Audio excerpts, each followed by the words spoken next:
Welcome to the Krista Redpath Show, where sports take center stage and stories come to life. I'm your host, Krista, veteran analyst and passionate storyteller, bringing you weekly in-depth conversations and sharp analysis across the world of sports. The Krista Redpath Show, breaking down the game, elevating the story, and championing the female voice. Today's show is brought to you by Laird and Cowley, your trusted partners in life's biggest moments.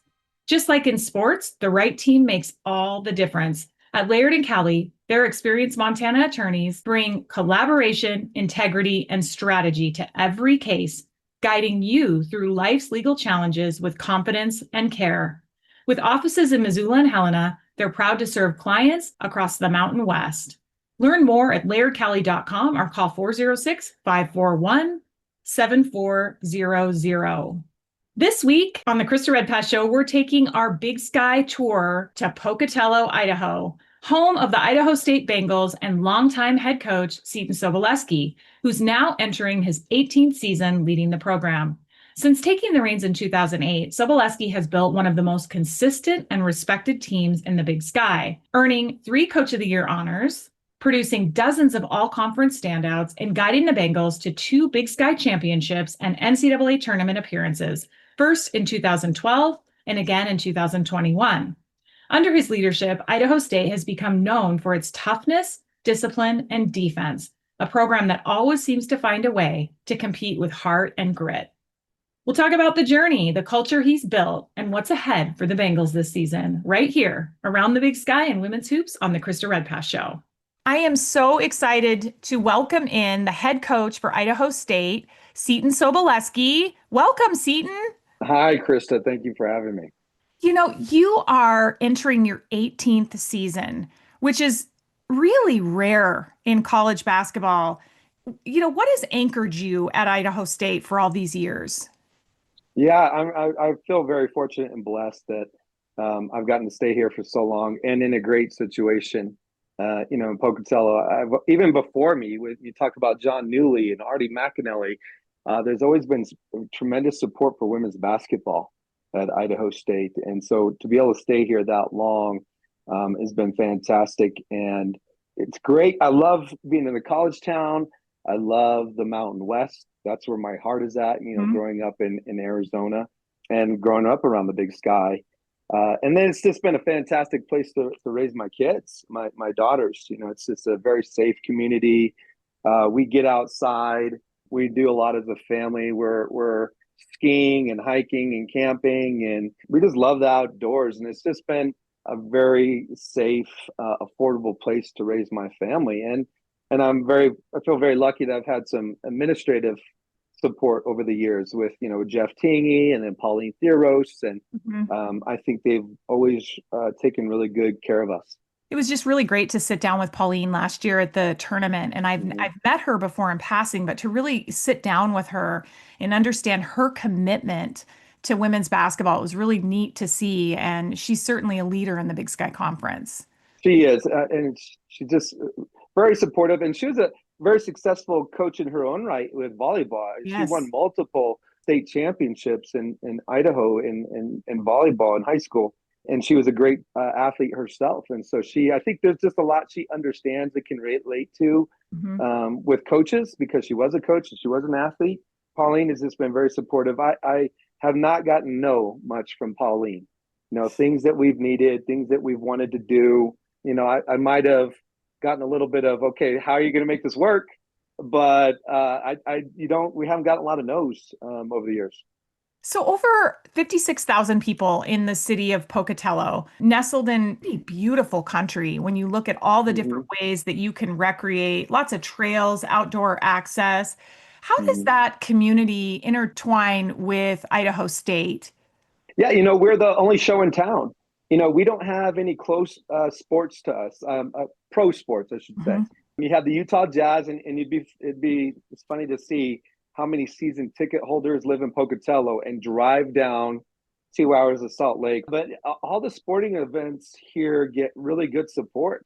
And this community is a throwback. It's a throwback in the sense that people look at us as a main source of entertainment. You think about now with streaming and all the other things there is to do out there, people just there's a lot of competition for people's interests. And they still come to games. They still go to football games. They go to volleyball. I mean, it's just it's fun that something like this still exists. When I was coaching as an assistant in Southern California, it wasn't like that. We had fantastic teams when I was at UC Riverside. Some of the best players I've ever coached were at UC Riverside, and you can never get more than 50 people in the stands unless you brought UCLA in, like to play. But here, it's just kind of a really fun college town. And we're surrounded by beautiful mountains, and there's skiing 15, 20 minutes away. Some of the best skiing in the world is right at our fingertips with Grand Targhee and Park City and some of the best fishing places. I mean, I could go on with that forever, but. Do you know anything about your local lore of being the smile capital? No, I don't know much about that. I think that was here even before I got here. I Oh, think they were looking for something where they were supposed to be the smile capital of the world. well, I mean, they made it illegal to walk down the street without smiling. It's kind of tongue in Yeah. cheek, but I love it. I was Yes, doing it some is. research on Pocatello and I thought just Yeah, that's yeah, like yeah. such a great community story. Yeah, I think that was a good move. I think that's smart to like really draw some people in. But yeah, my wife and I, we thought that was kind of pretty funny, cute. So, Seton, I want to dive into your career and some of these championship runs that you've had. You've certainly had some of the most premier, prolific players in the Big Sky Conference that have played under you.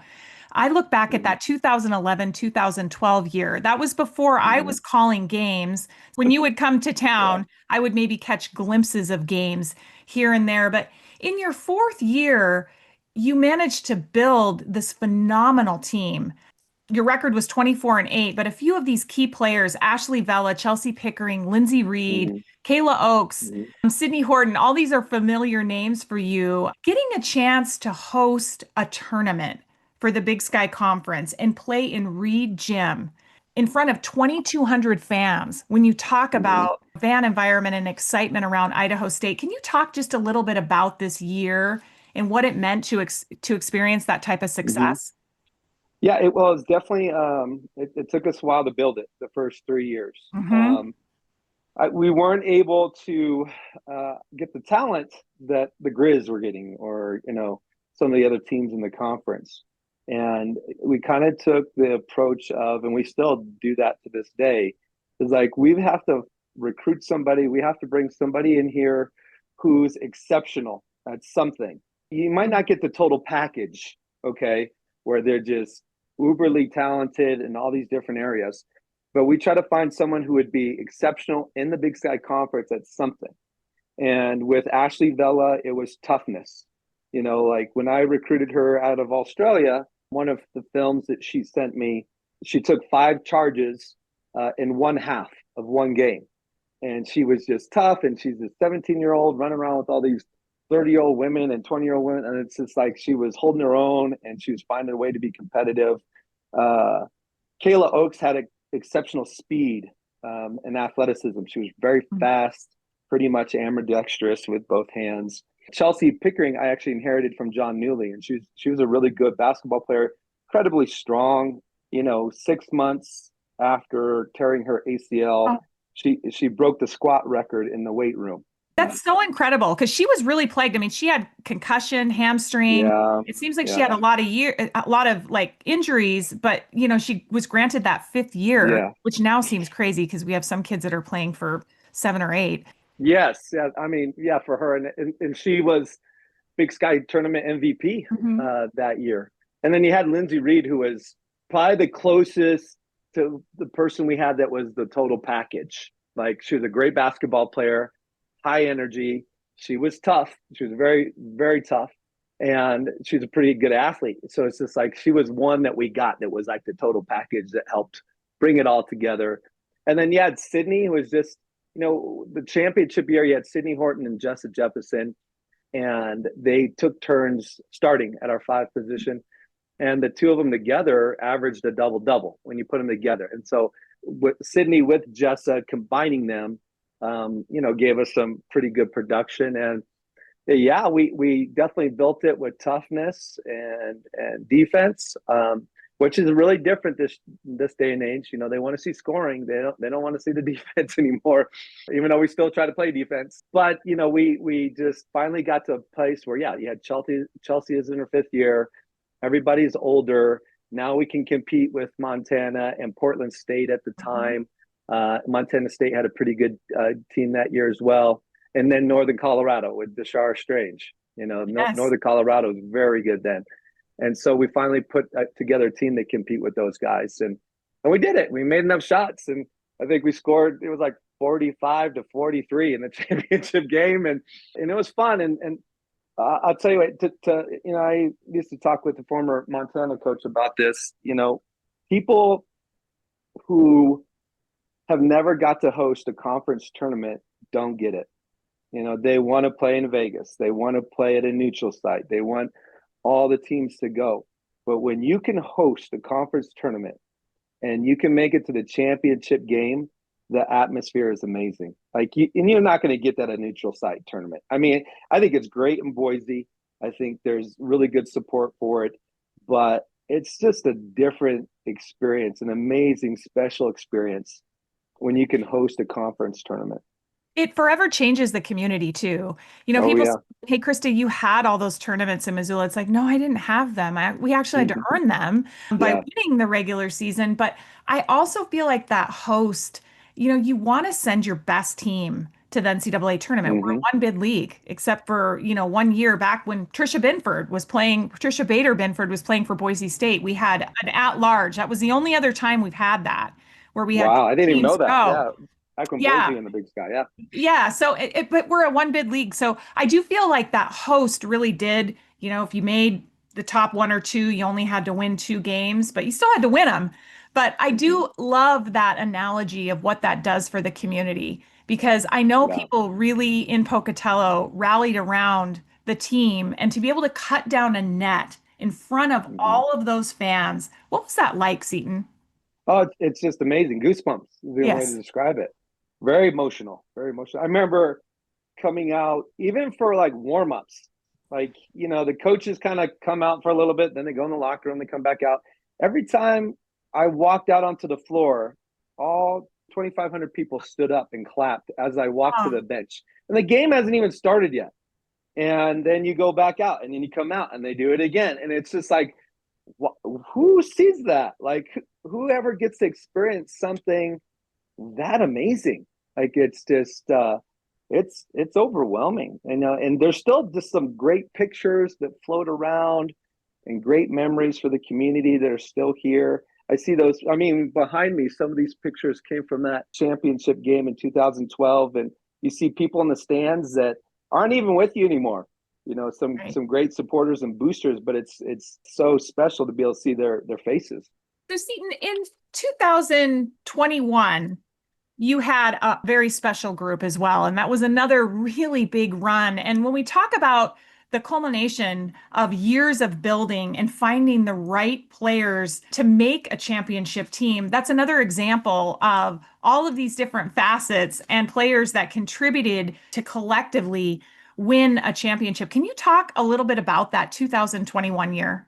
Sure. It's similar to 2012, where we had an older team. I think sometimes those are the best teams, obviously. It's like there's experience, to me, is more valuable than talent. An experienced, tough player can beat a talented, inexperienced player.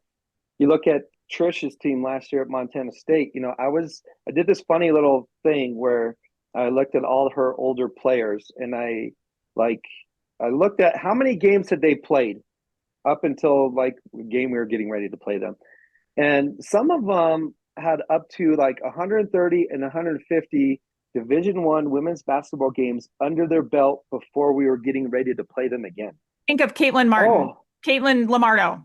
Yeah. Or even Taylor Jansen. I think she was the one was really close to 150. And Lamardo, we has maybe over 150. And And so it's those older teams. So in 21, we were getting that. Stephanie Orr's got an extra year of eligibility. Dora was older, got an extra year. And then we sprinkled in some of these players that had already got 1 or 2 years under the belt. They were really good, like Tamika Whitman, Callie Bourne, and then Diaba. Diaba was in her second year, And she was just, to me, Diaba is the one that pulled the whole group together because she was just such a big impact on the defensive end and the offensive end.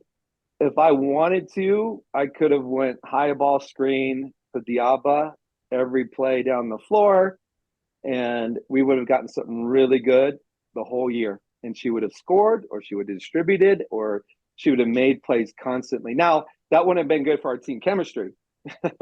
But like you could go high ball screen with her, and she's really hard to stop with her speed and athleticism. So all the right ingredients kind of came together at the right time, I think, to create that championship. And then we went on to the NCAA tournament and had a chance to beat Kentucky. And I think we're one of the few teams in the NCAA tournament that came out of the Big Sky that actually had a chance in the NCAA tournament in recent history.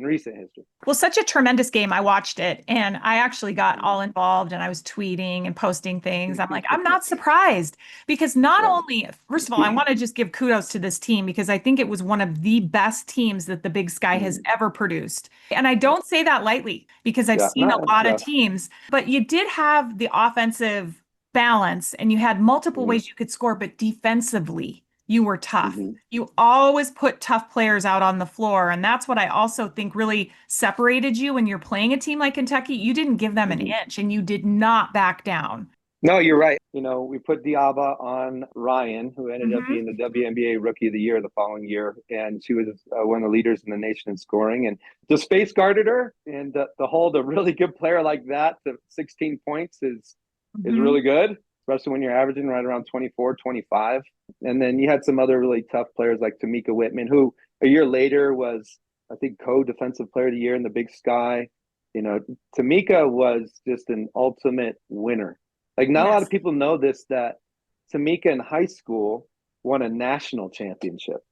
You know, her high school team at Central Valley in Spokane, she played with the Hull twins and Lexi and Lacey Hull. And they easily won the state of Washington, and then they won the national championship in New York City.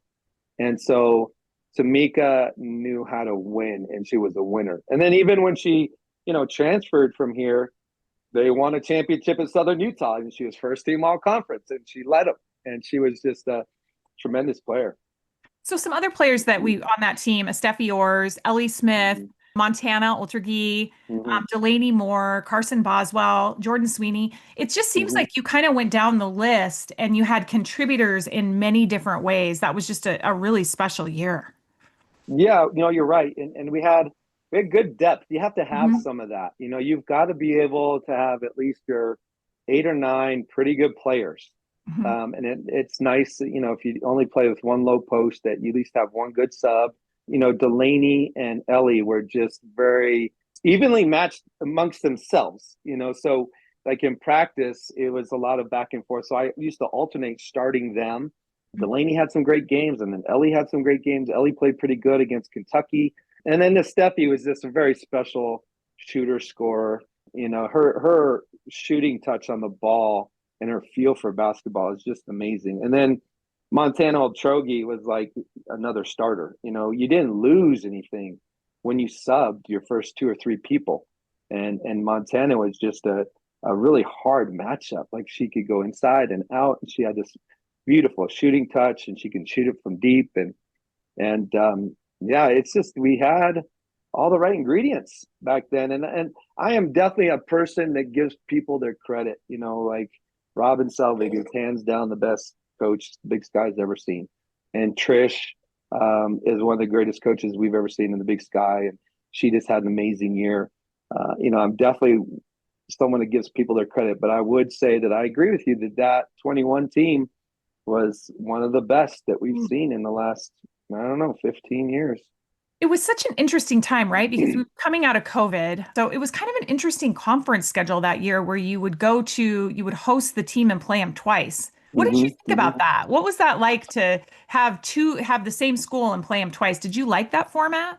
It was hard. It was hard, especially in the second game, because you know, we had a lot of great coaches that knew how to make adjustments. Like if you won that first game, you better watch out in the second game. You know, it felt like it was almost better to barely win the first one and then have some adjustments and things that you can do better going into the second game. I remember, Idaho was pretty good at the time with Coach Newley, and we won the first game and we lost the second one barely. And it just they made some great adjustments. A lot of people say, well, that COVID year was just weird and different. Maybe it discredits certain things, but I would argue that it actually made things significantly harder. That's exactly what I was going to say. I think they had to go even yeah. further and harder, and you had to step deep and resilience and all these various factors that had nothing to do with basketball. Yeah, I mean, to stay consistent and stay a good team, there's always this constant fear of it was off the court, the stress you felt off the court. There's this constant fear that someone's going to test positive and it's going to take the whole team out. You have to constantly isolate. You're in practices in masks. You have to travel and play this back-to-back schedule where you play the same team twice. And yeah, we had to go up to Montana and play twice in Dahlberg, and they never came to Pocatello. Right. We had to go twice to Moscow, and they never came to Pocatello. And you didn't have that equality. So it was just mentally and emotionally a very, very hard year. There wasn't fans. I remember watching you. I was able to get in with a media pass. So I was able to watch the Montana games, and I was like, wow, we need to take notice of this team because this is a really special Idaho State team. But you set records streaming. You were one of the most popular teams in the nation and the whole western half of the US. I'm not sure what the streaming was, but I know there were so many people tuned in. So it was a different way. But do you remember that year and how much stats you guys generated for how much people were really watching? I was pretty focused on the games, but that doesn't surprise me. Some of the stories and some of the things that people tell you later on, about how they watched and they loved watching. And even people back east, a friend of mine is Mike Neighbors, a former coach at Washington and at Arkansas. Now he's with the Sparks. And we had a pretty good game where we played at Kansas State and won. And right after the game, I had a text message from him saying, hey, I just watched you guys on streaming and great win. And you guys look good. But there's a lot of stuff like that, like people you wouldn't think about, like that are in the Midwest and back East that I know and I interact with occasionally, but they were actually watching. And I was just like, wow, okay, that's pretty cool. Seton, it's no secret. I want to just go there with you as the conference, college basketball just changes. It's always evolving. We've seen a lot of increase in play in the Big Sky. I feel like all the teams have gotten better, but it's been different for head coaches now with the transfer portal. And oftentimes you find a situation where you develop a player to have them leave, which and you might be able to benefit from that. But how challenging has that been as a head coach to really have to re-recruit your own roster every single year? Yeah, it's funny how that all works now. I remember in 22, we lost quite a few players to the portal, and I think up to like 7. Tamika went to Southern Utah, Montana went to Northern Arizona, Diaba went to Irvine, and which is funny, they all won championships at their next stop. Every single one of them won a championship. I know that. And everybody was like, "Oh my God, what's going on?"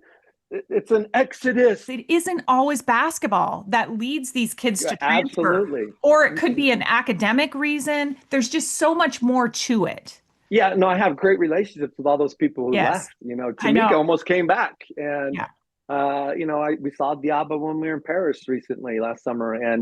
But it is harder. I'm a teacher. I like to teach. I want to teach people how to play basketball. The portal makes things much more transactional, even if they're good people, but they see things and they hear things about numbers that are getting thrown around, and it's changing how they think and what to expect. And some of it is good. Some of it I think is deserving. I think certain people should be getting more money, if they're generating a high level of interest in a university or a program or whatever.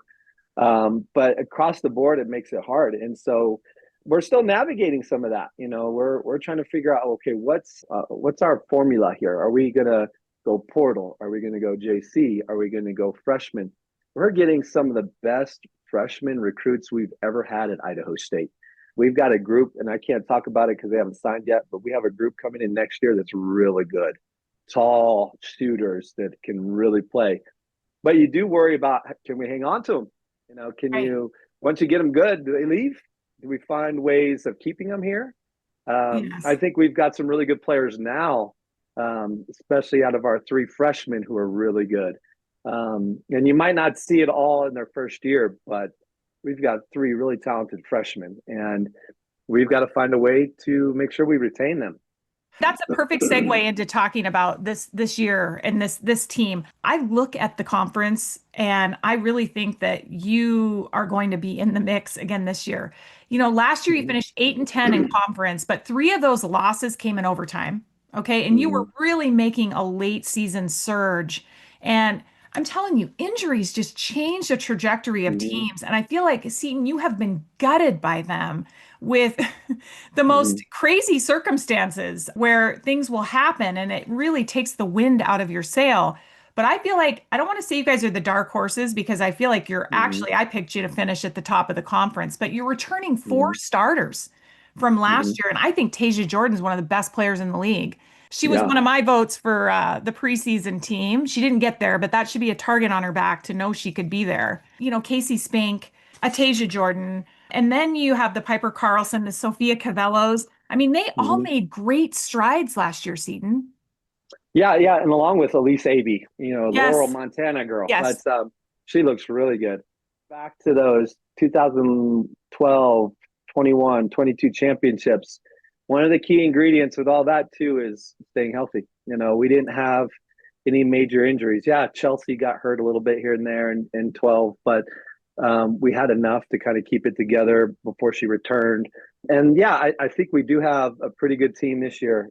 We definitely should be better than the last couple of years, but it's all, pending on injuries. And yeah, we've got nailed pretty good the last 2 years, but we're moving on. Right. We're not going to focus on that. And yeah, we have some really. That's what makes this team have a chance to be pretty good is their experience level now. You have, like you mentioned with Casey and Soph, and they're all Oh, great better. They're all kids. They're shooting great the ball kids too. better. Yeah, and they just get it. There's just so much that they understand. And Tasia Jordan is also now going to another level. She could always score, and she has an amazing pull-up shot. Maybe the best pull-up Oh, shooter I've ever had in she my whole elevates. college career. She gets open vertically. Oh my She goodness. doesn't. A lot of people have to get open horizontally, but she can do both. She can go this way and vertically to get open. And but now she's starting to see the kick. Mhm. When people help, she's seeing the second pass. Her decision making has gotten so much better, and her ball handling has gotten better. So she looks really good. She really wants a chance at having a pro career, It's and I great. think she's going to be pretty good in that sense. But yeah, Piper looks a little bit better. Soph is shooting the ball incredibly well. Casey's shooting the ball better and is just really smart and changes things at the defensive end. So yeah, I think there's definitely some things there to work with. When you look at how you talked about those teams that were championship caliber teams, you had to find, the speed. You had to find the kid that's willing to take charges. You have to find all these pieces. And I feel like one of those role players is a Casey Spank. I've been a Mm-hmm. huge fan of the way she's played for years, but I feel like she really is stepping into her own. And defensively, I just don't think there's a better player in the Big Sky. Like I kind of mentioned before, you try to find at least one exceptional thing Mhm. about every player that you recruit here. And Casey's is toughness and her brain. She's smart and she's tough. She's not a great athlete. She's not a great basketball player. She's just solid, but she's a great teammate. She's a great leader. She's very smart. And she's tough. She's got really good toughness. One thing I've really admired about your program, Seton, is the fact that you have reunions and you keep in touch with your players. You're always telling me about updates. I mean, Grace Kenyon is Mm-hmm. one of my favorites. I open up my Mm-hmm. Idaho State folder and a note falls out from her grandma that she wrote to me at the Big Sky Yeah, I remember that. tournament. But I feel like you are so in tune with your kids. And last year in October, you celebrated 50 years of success. at Idaho State and you Hmm. honored 50 of the greatest players, right? Wasn't that your, Hmm. and I That was think, part of it. Yeah, yeah. yeah. So can you talk a little bit about that reunion and what that meant for your program? That's the good part, winning and the championships and all that. But now the good part is the wedding invitations and the birth announcements. And I've been to so many weddings now, in the especially last 2 years. I have this thing that I do where I keep here on my desk. I think of my supply is out, but I keep a supply of Idaho State onesies in my desk drawer here. Love And it. every time I get a birth announcement or if here's someone having a baby, I FedEx off a onesie to them. And but that's the great part. And I love that they stay connected. I get text messages and emails and phone calls, and I try to always remember everybody's birthday. But the Big 50 was it was fantastic.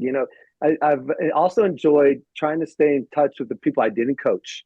Some of them are my age, you know. It's so amazing to read through their history. I mean, even Yeah. players that I didn't necessarily know, but to know that you have records like this is just incredible. Yeah.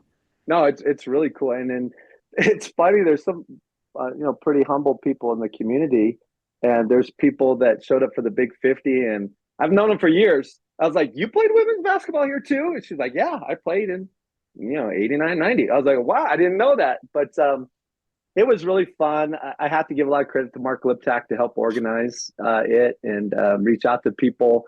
He's a little old school. He's going to call people by phone and send emails. I was Yes. sending out mass text messages, but I was so happy to see how many people made an effort to come back, including two people from New Zealand. Both Brooke Blair and Freya Newton came back from New Zealand and brought their families with I them. love that. Brooke was one of And my yeah, favorite players. Boy, what a player.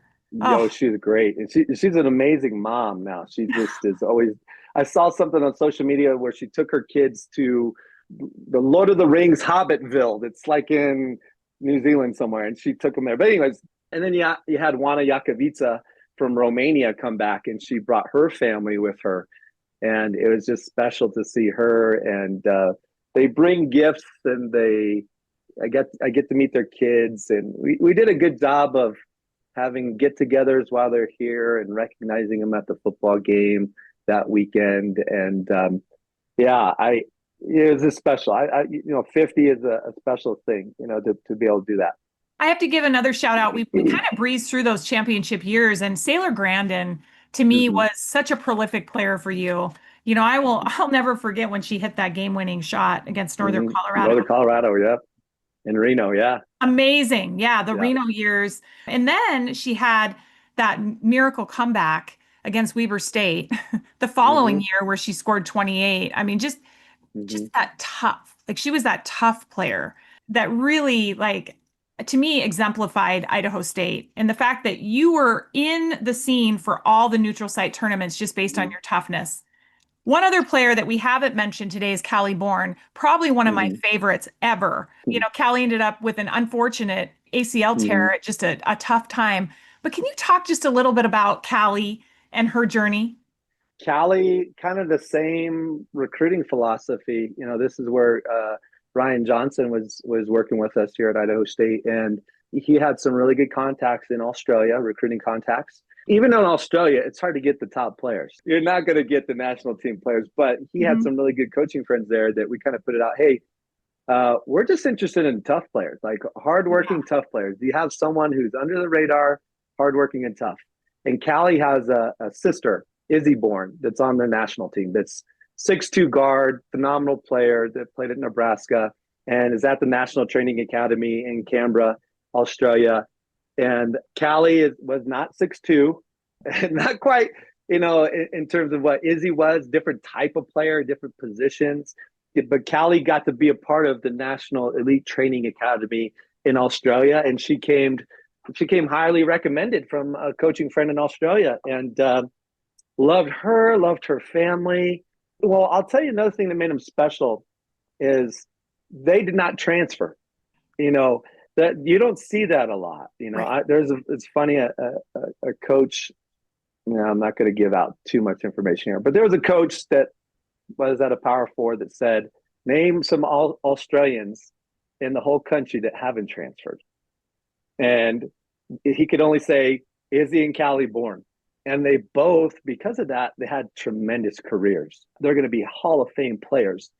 And Callie could do everything. Her freshman year, she was backup point guard. And then her sophomore, junior year, she was the four player and backup point guard.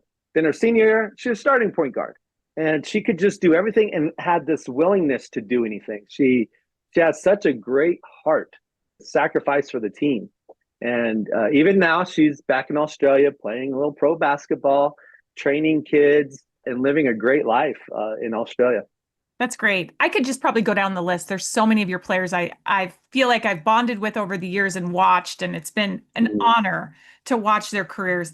So, Seton, when you think about your journey from your playing days to now your 18th year of leading Idaho State, what moments define who you are today? Oh, that's hard. I've never thought about that. I think it's a lot of times where someone gave you a chance. They hired you. Jennifer Young hiring me at UC Riverside to be a Division I assistant. And then Coach Margaritas, keeping me on at UC Riverside. And he was my roommate for 4 years. And so it was 24/7 basketball, even at home. And he was very patient with me, Coach Margaritas. Like I was just some a-hole kid that thought he knew it all. And Coach Marg had patience to kind of teach me and guide me and help me understand just the culture of women's basketball. It has its own thing. You have to understand how it works, especially when it comes to not just coaching and recruiting, but just how you interact and network and how things work. And he taught me all of that stuff. And Meg Sanders is my basketball mother. She, over the years, I'll call her up with all kinds of problems and dilemmas, and she was incredibly patient, teach me, help me along the way. I think Jeff Tingey giving me a chance to be the head coach here. I'm very fortunate and very, very appreciative of Jeff to give me an opportunity. And I wouldn't have got the job here with Jeff if it wasn't for Nancy Graziano's support. So Nancy Graziano is a woman who was a senior women's administrator here. Yeah. And a lot of people don't know this, but she was a great high school basketball coach and actually coached basketball with Mark French here at Idaho State. And she went into administration. Well, she was Charlie Turner Thorne's high school coach. And Charlie Turner Thorne is one of my mentors. And so with Charlie, through Nancy, it helped me, some 30-year-old guy get a job, So it was, there's a lot of them. There's just a lot of moments. I think a lot of people that, you need help. You need help along the way. That you have to have those people to get an opportunity. We touched upon your family at the beginning of this interview. Your wife, Katie, the real MVP, really, through all of this. Yes. But your daughters, Emery and Aubrey. Can you talk just a little bit about the challenges of having a family with coaching, because it is year round, and you manage to really have them integrate in with your teams, but it's challenging to be on the road and be away from your family. No, it is. Luckily, the travel's not horrible here. I don't think. I mean, there's people that have to fly across the country now. They have private planes probably, but anyway. But a lot of people don't know this about my wife. Works full time as well. She works for Allstate, and she works 40 hours, over 40 hours a week. She works on weekends, and we have two daughters that are active, and they got to get to soccer practice and basketball practice and softball and flag football, and all those things are going on right now, by the way. And she's just done a tremendous job of juggling all of that, with working full time. And so it's tough. It's tough. And I definitely could have done it without her support. But, luckily here too, I had enough support and flexibility with admin that I could still be a good father and I could still be around my kids. And you got to make time, even when you're exhausted at the end of the day or you're pissed off after a loss. Again, to Robin Selvig, and you got to pick up the pieces and do something with your kids. You've got to, put on the smiling face for them. And, I'm just very fortunate to have the family I have and the support I have. Taking a look at this year's team and getting ready to embark on this 18th year, you open up November 1st. How do you feel heading into this season and where your team is at? Good. I've really enjoyed practices right now just because It's just nice how much people get it. You have a large group of kids that just, there's a lot of things you don't have to talk about or do, or there's a lot of locker room stuff that I don't have to address because the culture is already there, especially with the six seniors. And even with some inexperienced players, we have a couple transfers and three freshmen. The older people are doing a great job of bringing them along, but I've really enjoyed it, and I think we have a chance to be successful. It's been hard a little bit we've had a few injuries, nothing catastrophic that, we had a practice about 3 weeks ago that we ended with six players, luckily for some assistant coaches and male practice players, but they weren't horrible injuries, no season ending injuries. People are back now, but I really like this team. I enjoy, going to practice every day. I love the freshmen and their attitude and how they're improving, and it's just been fun. So you welcomed in the Gregs to your coaching staff, Keevan and Chelsea. That's awesome. How has it been having some fellow competitors or fellow foes in the Big Sky on your staff? Well, no, I mean, it's great. It's great because they know the Big Sky so well, right? And they were kind of in a different place because they're all zone. And they never played man defense. They never had to prepare to play. That was going to be my next question. How's that going to work with you? Yeah, there's learning going on there both ways. I'm learning some great stuff from Chelsea and Keaton on zone, and we're playing around with zone a little bit. But their level of this experience has just been huge. There's a lot that they understand. They understand women's basketball, and how it all works and how it works in the Big Sky. And so again, it's like having an experienced player. There's just a lot of things you don't have to think about, teach, or worry about because they just take care of it. And I think the players have really embraced them. The players really like them. I think that they're making a great connection here. I think Pocatello is a great place for their young family. They have two little guys too, yes. Oakley and yes. Oliver. And, they've been great to have around. I want to talk just a little bit about your player from Iceland, who you've got some real size here, Seton. When I look at both Aurora Elder and Osa, I'm saying it right. Osa Ausa, like Ausa. Okay. Ausa. Oh boy. Okay, Ausa. Yeah. All right, got to get this down before I call one of your games. Can you talk about these bigs that have come in and what kind of presence they're going to bring to your team? Yeah, I don't know if we'll see it this year with Ausa, but she's good. She's good. Like she's right around 6'2", really well built, but she has guard skill. She can shoot the three. Amazing. And it keeps getting better. She wasn't in great shape coming from Iceland, even though she did play in the FIBA U20 Worlds in Portugal. She had a big game there. She had 18, but not in great shape, but she's starting to get in good shape. The other yesterday morning, she had a drive, left hand jump stop kick to the corner for a three. She hit a backdoor cutter with the left hand bounce pass for backdoor layup. I mean, she has guard skill and she's got good toughness. She's had a couple of aches and pains here that kind of kept her from being in great shape before, but she hasn't sat out one practice. She hasn't missed one workout. She hasn't missed one workout in the weight room, and I think she's going to be special. But like I said, there's a lot to learn in your first year. There is. Just because you have this ability doesn't mean you know how to win a basketball game yet. And you could say that about all three of our really talented freshmen. But Ausa is going to be good. I'm really excited about your team this year.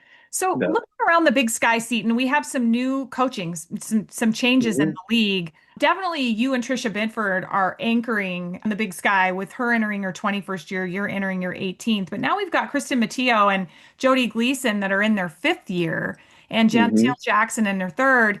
What kind of interaction do you have with the coaches? Is there camaraderie between all of you? I know the Big Sky's so spread out and it's vast and you're all very competitive, which I understand. But is there some senior leadership that kind of helps bring along some of these younger coaches? A little bit. I think we're also trying to beat each other. Right. So it's like, I'm only going to help you so much. But I think I think we're very cordial. I think if we see each other out recruiting or at the Final Four or whatever, we will all interact. And I do see some real talent in some of our young coaches. I think Gentile's doing a great job. You mentioned it. I think Kristen over at Northern Colorado, once she gets the right combination of players, Right. she knows how to coach. Like that is never an easy game. I'm really happy to see one of my former assistants at Northern Arizona now, Laura Dinkins. Former Yes. player, and yes. Yes. I love Dink. I'm so happy for her and Brian and their kids, and to end up back at Northern Arizona. She's just a really good person. And, I wish her all the luck except for about 2 or 3 games a year. But yeah, I think Aaron's doing a really good job at Sac State. He's taking the right steps, and this will be Carly's first head job at Portland State. But Carly's been around forever. She's at Northern Arizona and Fullerton and UNLV, and she's been really well known around the West for the last many years. I don't know how many, but and then Eastern. I think we sent Dora over to Eastern this year, and I'm really happy for her. She's in her personal life. We're definitely, I think, checking a lot of boxes, and she gets to learn under a new mentor. But I do think, Jody and Skip, they do a great job over there at Eastern. And it's the same thing. You can say the same thing about almost all these people. You get the right combination of players, and the coaching is there to win. Like if it's all about talent and injuries and you get enough size and athleticism, and you have the right combination of players. And if they do, I mean, Jody showed it. Like she inherited all those players from Wendy. Like she knew how to use them. It's like people could say like, okay, well, inherited a loaded gun. Yeah, but you still got to know how to put it all together. And I know Jamie Loetta, Leah Alexander. Oh yeah, she added Loetta. Like she did she brought in the great Lawrence, right. like right complementary players, and she did a great job. So it's just like there's no nights off in the Big Sky. I remember when Travis Brewster was my assistant. He would say that when he was an assistant in another Division I conference, mid-major conference, he'd say there's about 8 games a year that you just got to get off the bus on time and you're going to win. But not in the Big Sky. Like you better be ready and prepared for every game. Really impressed with Montana last year, actually, with Nate Harris stepping in, and they made such a run. I think they really shocked the conference with that run at the tournament. Montana and Weber State were the only 2 teams to have not played in a championship since we had the neutral site tournament, which is really crazy when you look at Montana's success. So there's definitely been some struggles. But hopefully Nate Harris, Avery Waddington, just a great player, and Matt Koenig, they really made some strides last year, Seton. Yeah, no, I 100%. I mean, they're one basket away from going to the NCAA tournament, right? And they played a very good team very well 2 times. I think they kind of knew how to. Their ball handling was really good against Montana State's pressure and their defense. They knew how to handle that, and they gave them a chance. And Nate has been around great coaches his whole career, even Trish, and I think he has the right coaching pedigree to be successful, and he's got a great returning team. Matt Koenig, we kind of talk around the office here about, who would you have to vote for? We had to recently vote for, okay, who do you vote for league MVP? I know. Well, there's a couple of people in our offices that are like, well, Matt Koenig is who you vote for MVP. And there's some other good players, but like she's at that level, and she's just a really good player. And Waddington, and there's just some other really good pieces there that, they'll be at the top. They'll be one of the top teams again. It's going to be so much fun this year. Seton, I already kept you way longer than I said I was. Oh, you're okay. Yeah. But I appreciate your leadership in the league. And every time I get a chance to visit with you, I think it's great. I learned so much. So thank you for being a part of my Around the Big Sky and women's hoops, and have a great season. Thank you. And one thing, just I appreciate your commitment to Big Sky women's basketball over the last 12 years. Thank you. I appreciate someone taking that on and really supporting us, and you're doing a great job of it. So thank you.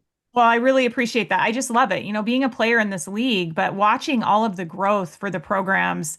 And it's just been so much fun to be a part of it. And then the problem with me now is I get so connected to these kids.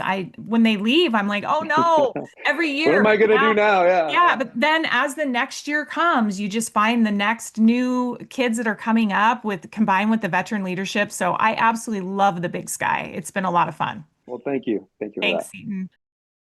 This is Around the Big Sky in Women's Hoops with Hall of Fame coach Carla C.T. Taylor, former Weber State standout and the program's all-time winningest coach. Each week, CT joins me to break down the matchups, storylines, and rising stars shaping women's basketball across the Big Sky. This segment is brought to you by Peter Hamill and Vertical Raise, your premier online fundraising platform. With a clear, concise message and the best technology interfaces, to learn more, visit verticalraise406.com. I am so excited to be joined again by Carla Taylor, otherwise known as CT, former Weber State athlete. And not only that she played hoops, she competed in track and field in the early 80s. She was one of the youngest D1 coaches in the nation, taking the reins for Weber State at the ripe age of 26, where she led for 23 seasons. Weber State's most winningest coach. CT turned her alma mater into a Big Sky contender. Welcome in, CT. Krista, thanks for having me again. It's fun to talk, and I love that you're doing a show that showcases the Big Sky women's basketball, and it's something that everybody throughout the conference can enjoy. And I'm sure you're going to hit on all different schools, all different topics, but the ability to promote women's basketball in any way, I applaud you for doing that. Well, thank you, CT. It's just an honor, right? Because this conference means so much. Like, I played in it, and now I'm entering like my 12th year of calling games. I feel like it's a relationship league, and you build these relationships. And I know that I see it through the lens of Montana, but there's so much more. And what I feel like we've been missing is having a show that showcases female athletes that are phenomenal and these programs that are doing great things, and they're putting the Big Sky Conference on the national map. Absolutely. And the level, like you say, the level of play is amazing. From the tournament last year, just watching the level of play from top to bottom, it's exciting and it's great basketball. And it's something that, all those universities can be proud of from every school. So I'm happy to talk hoops with you.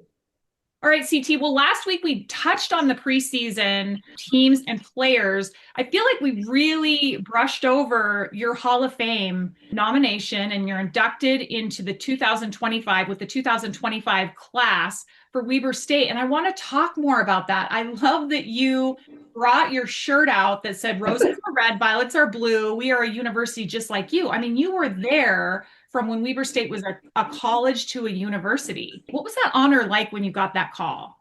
It was really humbling, obviously, to be inducted, and then to have so many of past players, past coaches, my family from Oregon to come. It just was overwhelming, but it was a really special occasion because of the people that came. And those, whether it was, I have a huge group of friends in this area because I've been here for so long that we had great attendance when I was coaching because we worked hard to get the community involved with our program. Nothing like the University of Montana or Montana State and some of those programs that have such loyal fans, but we did work hard to get, butts in the seat so that our players had a fan base watching them, supporting them. We wanted to make it hard when you came into the D Event Center. So those people came, as well as, like I say, a lot of the older players and coaches, and it was really a special night. But yeah, you talked about the roses red. I had a T-shirt from when we changed from Weber State College that I played in to Weber State University, and we went from a quarter system to a semester system, which was a big change. And through the different presidents, I can't remember, 4 different presidents in my time and 9 athletic directors that during my years there. and 6 men's basketball coaches. I mean, it was just, it was a huge part of my life, obviously. Everybody that I've met that is surrounded Weber State, I feel like there's just a genuineness. And, you know, one of my media mentors, Steve Klauke, rest in peace, that was such a hard loss last year. He was the first person that I called a neutral site tournament with in Reno. And just, you know, there's just personalities like that that really touch you. And it feels like it's a university of loyalty. Yes, I would agree. And I think if you ask the coaches who have coached in the Big Sky, who maybe are not coaching now or retired or moved on, you know, whether it's Rob, whether it's Ted Anderson at Idaho State, whether it was John Newley, who was Idaho State, Idaho, all those coaches that coached over the years would probably say, as I would say, that the thing you miss most are the people within the conference, the coaches, and even the relationship with the players that you played against. I still have, you know, friendships with Montana players that I coached against, Montana State players I coached against, Idaho State players. So the people, whether it's the players or the coaches, I think there is a genuine friendship and loyalty that continues even after you're out of it. So CT, you had success at Weber State, but you chose to stay. Is that part of the loyalty piece, or were you courted and thought about leaving and moving away from Weber State for your coaching career? You know, I think for me, because it was my alma mater, that was my dream job. That's where I always wanted to be able to come back and coach there. I didn't know that I would have that opportunity that young of an age, and I surely wasn't ready, but they gave me the opportunity, as you heard through my speech, of the third time, you know, I was at the U under Elaine Elliott, coaching under Elaine Elliott. What a better mentor or teacher to have than her. And they were pursuing me, and I said no twice. I was not ready. And then to be able to then go the third time and interview and be hired, but I was so green and so inexperienced, but it was my dream job. So I was fortunate to get to stay for 23 years. You don't always get that opportunity, but that's where I wanted to be. And then I kind of had built a life within the community, and I didn't want to leave. It wasn't worth it to me to move, uproot everything, move to go to another job. So I just was finished when I was done there. Well, I loved watching your acceptance speech, and there's so many pieces that made me tear up just because it was emotional for you. I could tell it was very, very emotional to talk about these friendships for life, right? These relationships that you have. One key piece that I picked up on is your love for your assistants. You had 14 amazing assistants, which you talked about. And one that I really want to bring up, Rochelle Sayers, who has just done a phenomenal job at Carroll College. She's just really, you know, 20-win seasons, 5 Frontier Conference championships. I mean, the list goes on. And she's another one, Absaroka, Montana. I know. And I recruited her out of Absaroka, small town. I remember going on the in-home visit, and her parents, Jerry and Linda, owned the grocery store in Absaroka. And, you know, just to get, at that time, if we could get a Montana kid, you knew you were going to get a blue collar, hard work, loyal. They'll do everything. They'll run through a wall for you. So when I got Rochelle, and we also had Valerie Sorensen out of Idaho Falls, and just a great group. But then and Rochelle wanted to coach. So after she was done playing, and she had a great career, and it's something that I want to talk about if we talk about Weber State playing at Colorado State, because she played against Becky Hammond senior year, and Rochelle was a senior, and they went back and forth and traded baskets. And it was like the Becky Hammond, Rochelle Gardner show in that whole game. I finally just said to Rochelle, "Are you going to pass it?" She said, "No, I'm making them. I'm hot. I'm good."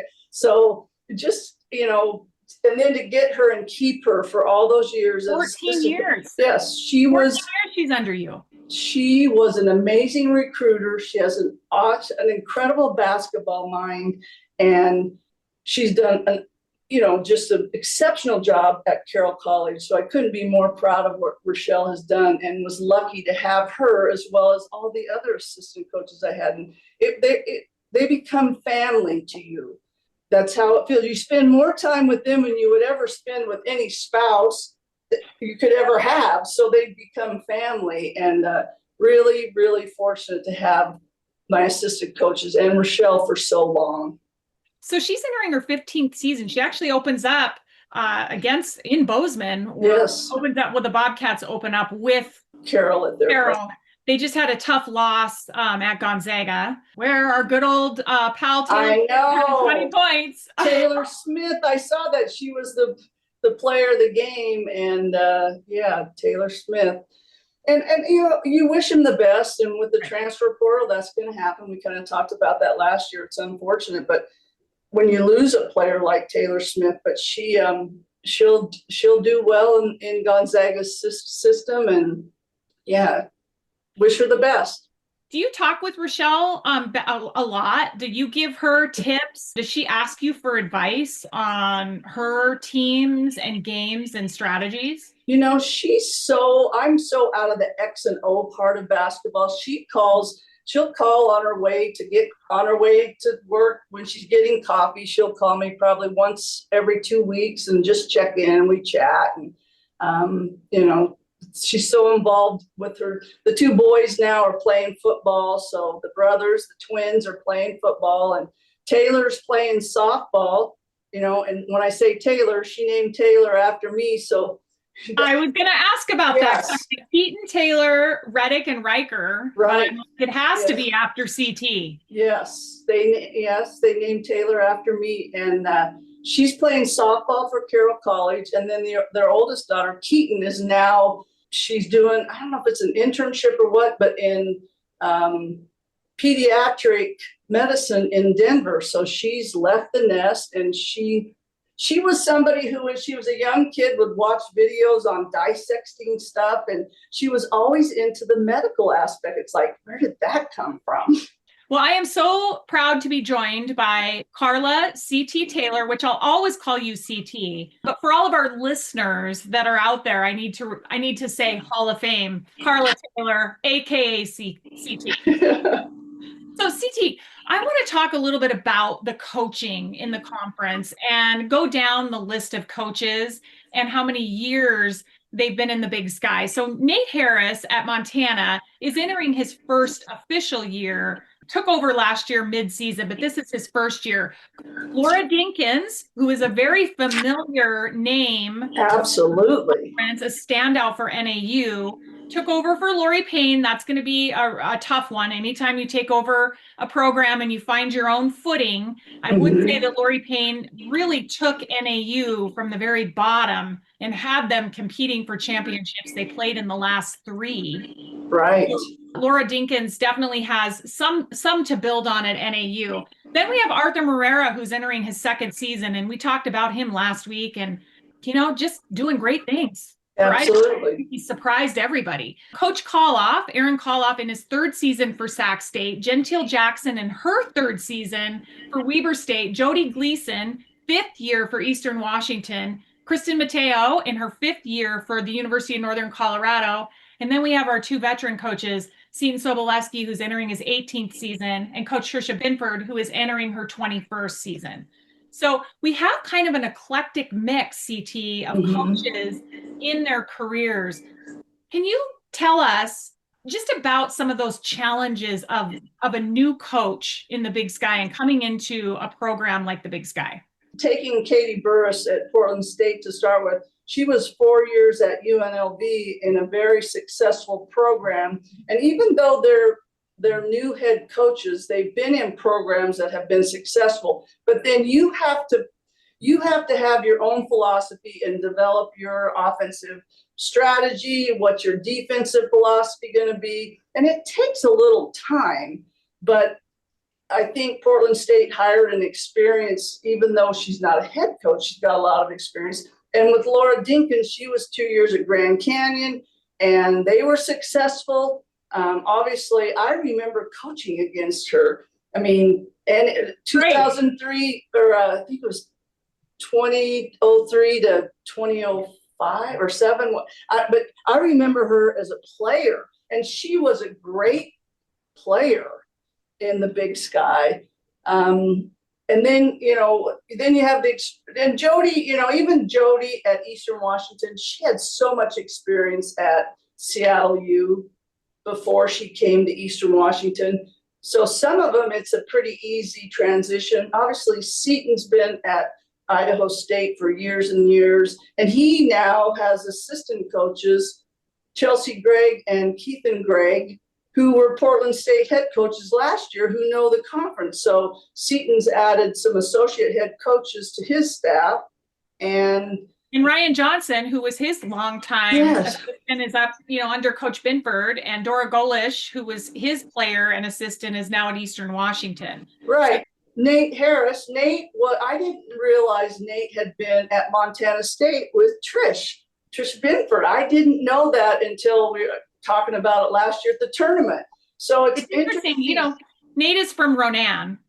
But when I came into the scene for calling the Big Sky, I definitely thought of him as a Bobcat, because he had a lot of success under Coach Binford. They won championships, and the Peyton Ferris era and Riley Norgard.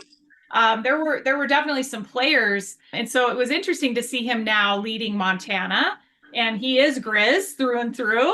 Yeah, learned under one of the best. Yes, and then Krista Mateo at Northern Colorado. She was, I can't remember the school she was at before, in the Midwest, and she was successful there before she came to Northern Colorado. So she has a lot of experience, I feel like, and does a great job coaching her teams. I've watched them the last few years at the tournament, and she definitely has a system that she believes in, and you can tell she teaches it, she coaches it, and has been successful in it. And and then we have the Weber State. Little Gentile Jackson, she was at Westminster for years and learned and was mentored from Shelley Gerard, and Elaine Elliott was involved in the program at the time. Betsy Speckier was there helping. So she had some great mentors. And so you see these younger coaches coming up and becoming head coaches, but man, they've been fortunate to have so much mentoring along the way and gain the experience, and then be able to implement what you would like to see in your own program. CT, what type of camaraderie do the coaches have? Are you guys friends? Or is it like, I want to beat them, but at the end of the day, you talk to each other? What was it like? And what is it like? Back in the day, because it's been a while for me, but one of the most fun times of the year was when we would all go to the Final Four, and they'd have the WBCA convention, and we'd all go, and it was like you hung out with the Big Sky coaches, and we maybe had a drink or 2 or 10, but it was so fun, and there was no pressure. It wasn't like during the season or during recruiting time when you're looking at kids and they're looking at kids and you're really working. That was one time where you could really relax and enjoy the friendship of the other coaches in the conference. I think that's really neat to see, because I do think there is pressure, right? There's pressure in the type of league that you want to get out and win the league, but it's good to hear that they're friendships. Yeah, but I think there are also friendships, even when you played. Like, I remember years, I always looked forward to coming to the University of Montana because the fans were awesome. And Rob was awesome, and Annette and Shannon. I just always look forward to seeing them and visiting with them, even before the game or after the game. But and I'm trying to think. So many years Montana State. Judy Spolster was there. Ted Anderson was at Idaho State, and he was such a good guy and a friend, and still is a friend. Yeah, I can't even remember them all because there were so many. But yeah, I would say, even though once the ball went up and it was time to start the game, you were competing. But before that, you'd visit and talk and, shoot the crap, and it was all good. Last week, we really dove into preseason. We're in the preseason now. Exhibition games are in the past, and teams are opening up here, and it's to get going. Montana State and Montana were picked 1 and 2 in both the coaches and the media. Arguably, I look at their non-conference schedules, and they're very tough. I couldn't even believe looking at the Lady Grizz, they have Seattle Pacific, but then they go to Oregon, they go to Washington, they go to South Dakota State. Okay, Washington and South Dakota State both getting votes in the AP poll in the top 25. They get BYU and Utah at home, and you think, okay, it's time to let up. And then they go to North Dakota, and then they go to Houston. So there's still, there's a lot of games to be played where it's going to be really tough basketball for the Lady Grizz early. Well, and I think you look at all of the conference teams and their preseasons, you can tell that they have 2 or 3 probably guarantee games. So they're money games. You're going to go to Oregon and you're going to get a check, and you go and you compete, you do the best, and you never know what's going to happen. Okay. You're going to compete and play, but you're also going to get a check because you have to help your own budget.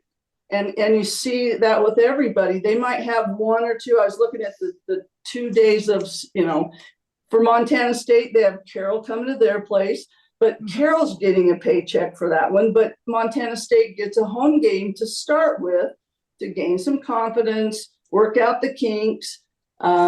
Weber State goes to Colorado State. NAU goes to New Mexico. Let's see, Northview, Mexico goes to Northern Colorado. Seattle Pacific at Montana. Portland State goes to Hawaii. That's a hard one. Wouldn't mind going. I'll take that trip. Yeah, right? I'd like to go on that one. But yeah, I think some of them, they're guaranteed games, and that helps, mid-major budgets, and that's okay. But you also have a chance to win those games because nobody knows what you're doing this year. Everybody in the conference has new players. Some have new coaches. It could be new system. So you go in and do your best. I look at Montana State, and they've got UNLV at home. They have to face Colorado on the road. They have NDSU on the road, who's picked number 2 in the Summit League. And then they go to Oregon, and then they go to Maui, which I'm like, we could go in your suitcase. Yeah, I'll go to Maui too with the Bobcats. I'd be okay with that. Yes. They're going to face Oregon State and Hawaii and Maui, so they're going to have their hands full. Right. Coach Binford talked about how she was not happy with her seeding last year. They were in number 15. They played Ohio State. They lost by 20. I felt like there were a lot of glimpses in that game that showed. Absolutely. But you're playing on Ohio State's on their court, which is so hard in the women's game that we don't have neutral sites yet. And I just think it's unfortunate because you have to play for the Big Sky. You have to play and you have to win in the preseason to get the respect from the NCAA for the seeding, which is it's hard because those other teams in those bigger leagues, they play home games, preseason home games, and they can play a patty cake, and then they have their conference, and then they're seeded and get however many teams into the tournament. But yeah, I was hoping really is tough. Yeah, I was hoping Trish that Montana State would possibly get, a 13 seed or a 14 seed and not have to play on somebody's home court on the opening round. But I don't know the history of it, but I would guess I would wonder if we've ever had a neutral site opening round. Well, and I look back, my sophomore year for the Lady Grizz, we were in number 9 seed and we played Texas Tech down on Stanford's floor. So we would have eventually played Stanford. We ended up losing to Texas Tech by, 2. So you make it in that top, you're able to play if you're an 8-9, you're not necessarily on the home court, but you're still there because Stanford is hosting the regional. So I agree with you. It is tough. I mean, we got thrown to Florida one year, Georgia another year. Yeah, it's really hard when you're one of those top seeds. Right. Our first year we had to open at Stanford. We played Stanford at Stanford. And I don't know if I told you this story, but I was so excited because we got up like 19-7 and Tara had to call the first time out. I was psyched. That was like a coaching moral victory. She had to call the first time out. And then she subbed in some players and it was some big kid came and stood behind Crystal Howell and she couldn't make a secondary move. So that shot our inside game. And then the second year we played Ohio State, but I think we were at What Louisiana. seed were you? What seed were you? Your second year? What I seed? can't remember what our seed was, but we played Ohio State at Louisiana Tech. Okay. So we didn't have to play at Ohio State, but still, they were definitely a higher seed than we were, or lower seed. I mean, and so it's hard. I know that Coach Binford, it's something, a bone to pick with her. She has this like real drive this year, because if they are to win back to back, shows the committee that they're sustained and they're at that, higher level consecutive years. I know the quad system, it gets confusing. Quad 1, quad 2, quad 3, quad 4, it all has to do against opponents that you're playing. And, you get points for that in the net rankings. I look back at like 2018 when the University of Northern Colorado was a 10 seed, which is the second best that the Big Skies had since we were a 9 back in 1997. But they ended up beating, a ranked team, right? They ended up beating like DePaul, LSU, BYU. You almost have to have those non-conference wins in order to prevail to get that better seeding. Right. You're at 100% correct. And it's kind of a juggling game when you have these new players in, and you want to play a tough preseason schedule, but you don't want them to not feel confident. And as much as you say and want to do, if they don't win, they don't feel confident in themselves. So it's important to be able to intermix games that you're going to be at home, not patsy games, but games that are good games, but you're at home, they gain some confidence, they win those games, and then you're able to then go on the road and you pick up 2 or 3 wins, like you say, against tough schools on the road. Because those big schools are not going to come in to the Big Sky. Unfortunately, they don't want to come in because it hurts them if they come in and you beat them. Right. It's definitely different now. It used to just be that you could get those home and away. Right. And I know the Big Sky Conference has made a huge effort with this Summit League Challenge that we're going to see in December, where everyone gets a home game, a home and away.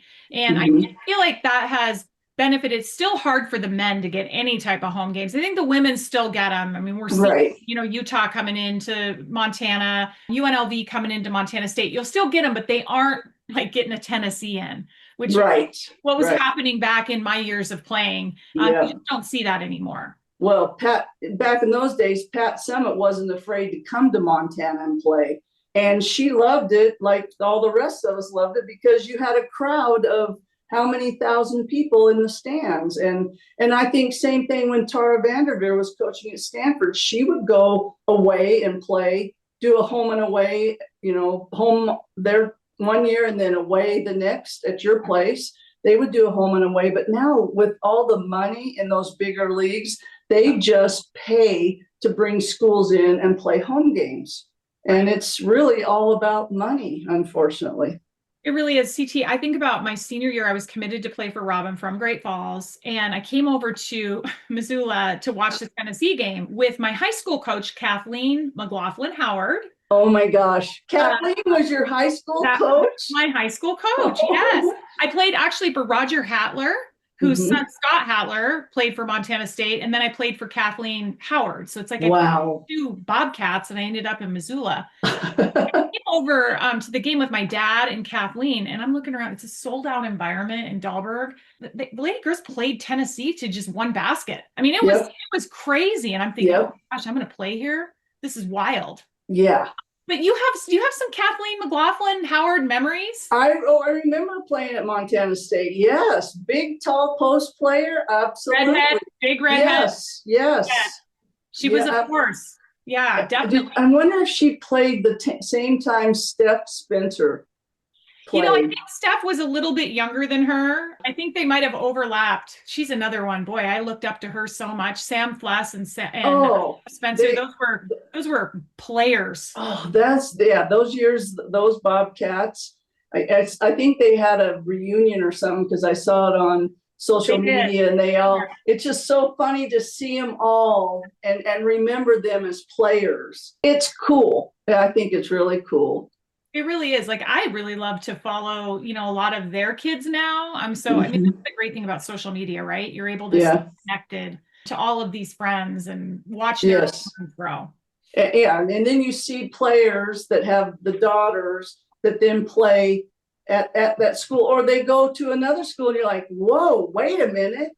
Well, you look at Blythe Thomas Hints. I battled Oh. with Blythe. I talk about her regularly on the show. She's a friend of mine. Oh, I battled with her. I mean, it was, really, really hardcore. absolutely. She's a mom of 4. She's an amazing mom. But her daughter, Grace Hints, is playing for Trisha Binford now. Oh, she is? So how exciting is that? This last week, Blythe got to watch her daughter, In a Bobcat uniform. Yes. And her daughter, Grace, has gone through some injuries, a couple knee injuries, and it's just so rewarding to see. But I also heard from Tom Schultz, who said it was emotional to watch another, just their family Mhm. there. When you look at Blythe with her sister Brooke and Mhm. niece Jasmine Hamas, former Big Sky Conference MVP, and Right. Grace is playing. I mean, those are just really long lineages, right? And we have those at Montana too. I look at the Selvigs.